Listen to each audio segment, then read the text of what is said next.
The thing about rights is that you are not supposed to vote on them. That's why they're called rights. And when you do put rights up for a vote, when you put minority rights up for a vote, the majority tends to vote against them. On the issue of marriage equality, those rights have been put up to a statewide vote 34 times in the last 15 years, and they have lost 33 out of 34 times. The one time gay rights didn't lose at the ballot box was one year in Arizona. Arizona voted on it again 2 years later, and it lost. The state banned same-sex marriage in the second vote. So there is no state in the union, none, liberal, conservative, in between, no state in which marriage rights have been upheld in a vote. Minority rights do not fare well at the ballot box. But something kind of amazing has just happened in the great state of Maryland.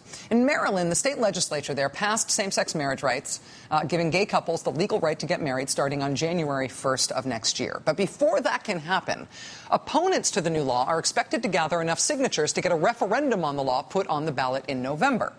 And remember, that's not good news if you support marriage equality, because no state has ever said yes to same-sex marriage at the ballot box. Well, shortly after Maryland's governor signed this law in early March, PPP did a poll in the state to see whether people would vote for or against the marriage law if it does go to a referendum. And the results were actually pretty good for marriage equality supporters. A majority of people in Maryland supported the law. Same-sex marriage rights were ahead by 8 points. That was in March. They just redid that same poll a few days ago. And all of a sudden in Maryland, wow, something has happened. Now same-sex marriage rights are winning not by 8 points in Maryland, but by 20 points. That is a 12-point swing. What happened? Here's what happened.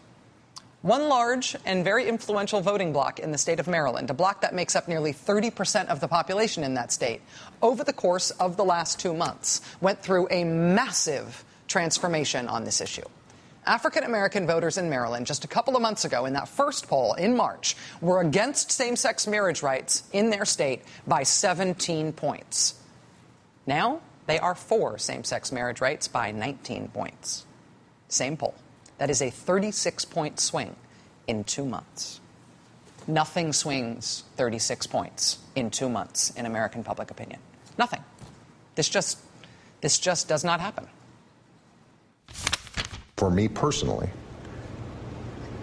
it is important for me to go ahead and affirm that I think same-sex couples should be able to get married. When the president came out for marriage equality, everybody knew that it was important and it was historic, but nobody really knew what its practical effect was going to be. That is part of what made it important, that he made this pronouncement without any political certainty about what would happen as a result. That is part of why it was a big deal. Now we are starting to find out what the result was of that pronouncement. It's not just counting up who agreed with him already and who disagreed with him already and how this is going to change their opinion or their likelihood to vote. He is changing people's minds.